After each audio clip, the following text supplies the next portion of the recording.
I am not the only one claiming that depression and melancholy are issues faced by young people nowadays. This is not just a personal discovery, but rather a fact based on extensive research, particularly here in the United States. A simple Google search will yield numerous studies, articles, and scientific papers on the subject. Recently, a study conducted about 3 or 4 months ago also addressed the increase in depression, fear, and insecurity among young people throughout Latin America and Europe. Therefore, this is not an isolated case limited to the United States, it is a global problem. It is evident that anyone who works with young people over the years notices the rise in depression. This is a contemporary topic in psychiatry, with research groups dedicated to it, working in schools and universities, observing this shift in mental health from one generation to another. Therefore, when I hear this, I don't argue because I acknowledge that it is a fact observed worldwide by those who research and professionally deal with different generations of young people.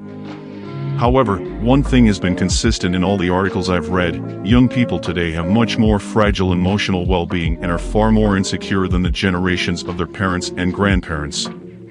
But what is causing this? Well, there are several causes identified for this phenomenon, and one that I find particularly interesting is the excessive concern of parents, especially mothers, who, due to their reduced involvement in their children's daily lives because of work, feel guilty and try to compensate in some way. This excessive concern can be observed in the groups of mothers who gather at schools, resembling a gathering of lunatics.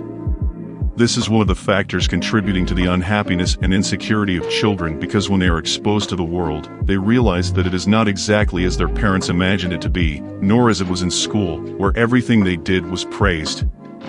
This fact, in fact, can make children believe that everything they do is perfect, revealing an excessive perception of self-esteem.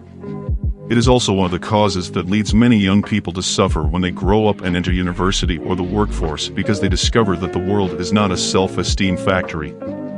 On the contrary, another cause identified through research is the presence of anxiety associated with social media and the culture of seeking recognition. Some call it the edited life on Instagram, where only seemingly perfect moments are shared, and as a result, young people perceive others as leading more interesting and popular lives.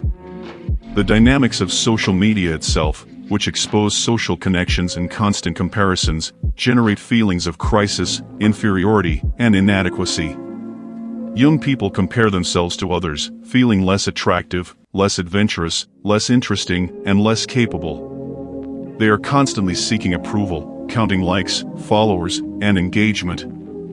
This social media universe is one of the causes that contribute to the production of anxiety, insecurity, and depression. Lastly, another factor mentioned in research is the decrease in the number of children per family. This results in lonely young people who do not have siblings and, consequently, do not develop a network of emotional intelligence through family social bonds. They grow up in solitude, only with the company of adult parents, without being tested through the positive and negative experiences that sibling relationships provide. The school environment is also made up of lonely young people who, due to excessive smartphone use, are increasingly isolating themselves from the real world and becoming more antisocial, reinforcing the sense of loneliness.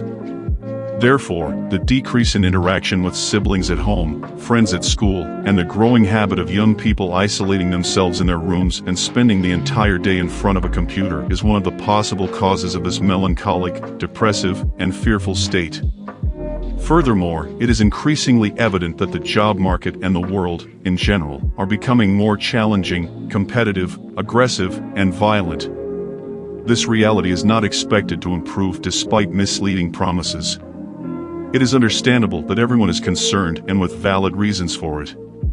What you can do to not be carried away and become another one of these young people is to expose yourself to reality, set aside your smartphone, and socialize. Put aside your video games and take care of your body by engaging in daily physical exercises. Take care of your mind by reading books and consuming good content like this video, which opens your mind and helps you become your best version.